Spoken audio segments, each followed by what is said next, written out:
Hi students, welcome in the online classes of DAV school. As you know, we are on class 6th G Science. We complete the syllabus of first term of up to chapter 7th. From today, we start the revision of chapter first.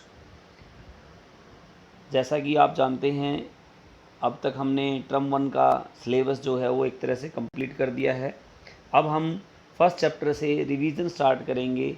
जिन बच्चों ने अब तक कोई काम नहीं किया है वो रिवीजन के दौरान अपने क्वेश्चन आंसर ज़रूर समझें और उनको ज़रूर से लर्न करें। आज हम कीवर्ड्स जो है फर्स्ट चैप्टर के स्टार्ट करेंगे रिवीजन के दौरान। हर चैप्टर की रिवीजन ख़त्म होने पर टेस्ट होना है, ये ध्यान रखिए। Okay, now the keywords, first keyword is biodegradable. Substances that can be broken down into simpler substance by microorganism. Biodegradable क्या होता है? वो सब्सटेंस जो ब्रोकन डाउन यानी टूट सकें into simpler substance, simple substance में मतलब एक जटिल सब्सटेंस जो है, कठोर सब्सटेंस जो है सिंपल सब्सटेंस में टूट जाए। किसके द्वारा? Bye micro organisms, micro organisms के द्वारा।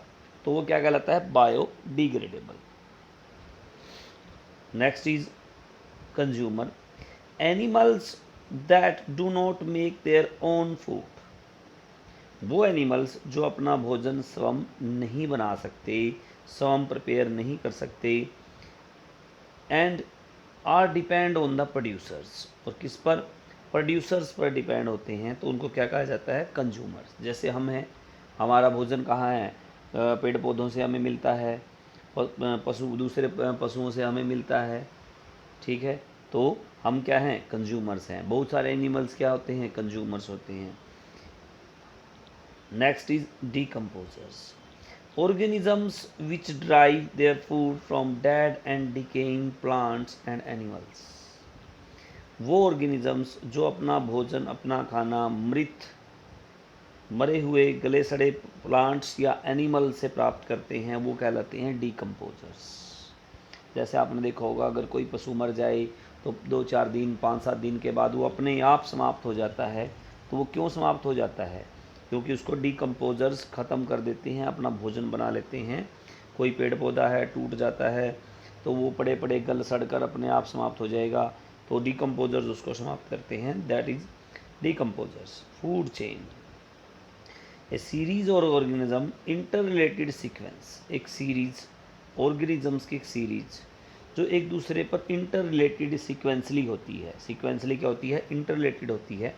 वाया देयर फूड, किसके द्वारा? अपने भोजन के द्वारा। One organism get eaten by another which in turns get eaten by yet another and so on. एक एनिमल्स को दूसरा एनिमल खा जाता है, जो खाने वाला है वो उसको कोई और एनिमल खा जाएगा और उसको नेक्स्ट को कोई और। तो ये एक पूरी चेन बनती रहेगी।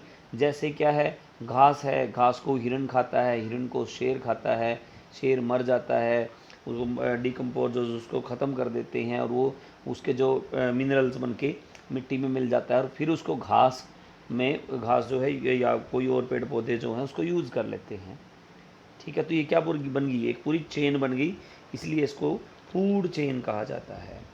Next is microorganism, living organism too small to seen by human eye by itself.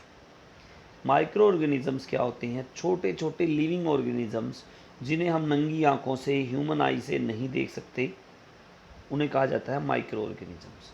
Non biodegradable, substances that can not be broken down into simpler substance by microorganism।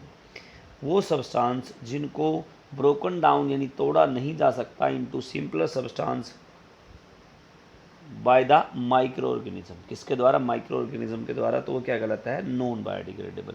जैसे प्लास्टिक है, अगर आप उसको मिट्टी में भी दबा दोगे तो वो कभी ख़त्म नहीं होने वाला, तो वो क्या है? नॉन बायोडिग्रेडेबल है। Next is omnivores, animals that feed on both producers as well as consumers, वो एनिमल्स जो फीड करते हैं प्रोड्यूसर्स को भी खाते हैं और कंज्यूमर्स को भी खाते हैं, तो वो क्या कहलाते हैं? Omnivores. Next is producers, organisms plants which make their own food, वो ऑर्गेनिज्म जो अपना भोजन स्वयं बनाते हैं तो वो क्या कहलाते हैं? Producers. Rain water harvesting, collection and storage of rain water for reuse, rain water को कलेक्ट करके स्टोरेज करके दोबारा यूज के लिए उसको स्टोर करना क्या कहलाता है? Rain water harvesting. स्क्वेंजर्स, ए बर्ड और animal that feed on dead animals, कोई पक्षी या पशु डेड एनिमल्स को खाता है तो वो क्या कहलाता है? Scavengers. Vermi composting, process of composting with the help of various suitable worms like red worms and other earthworms, composting की खाद बनाने की वो प्रक्रिया जिसमें वॉर्म्स का इस्तेमाल किया जाता है जैसे रेड वॉर्म्स और अर्थ वॉर्म्स, क्या कहलाती है? Vermicomposting. Now next is part A B C. In the part A we have filling the blanks.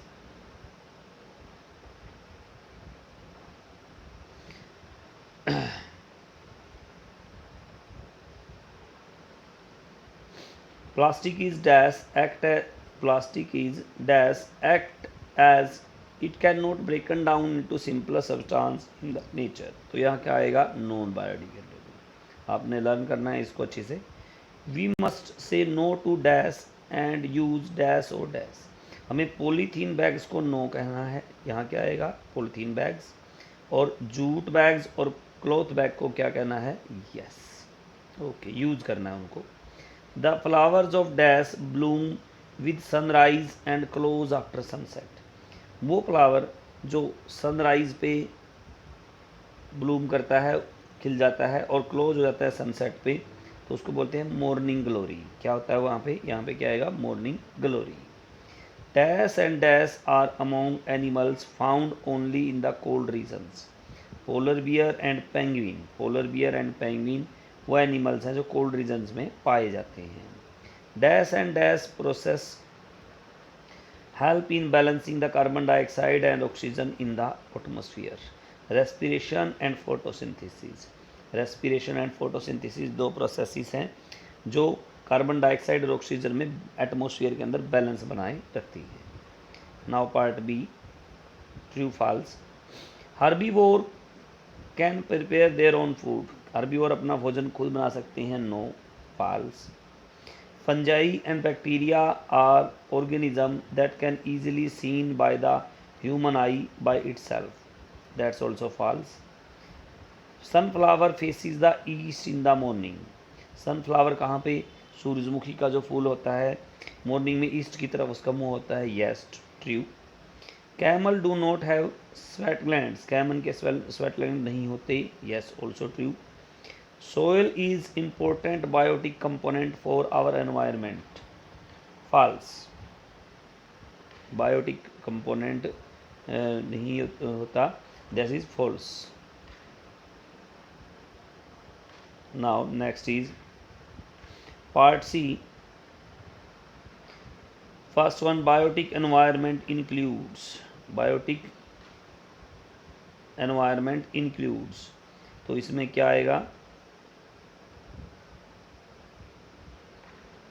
Only producers and consumers, only consumers and producers, only decomposers and producers, producers, consumers as well as decomposers, तो इसका जो answer आएगा वो आएगा आपका part D, all of the above, क्योंकि D में सभी आ जाते हैं, producer, consumer as well as decomposers.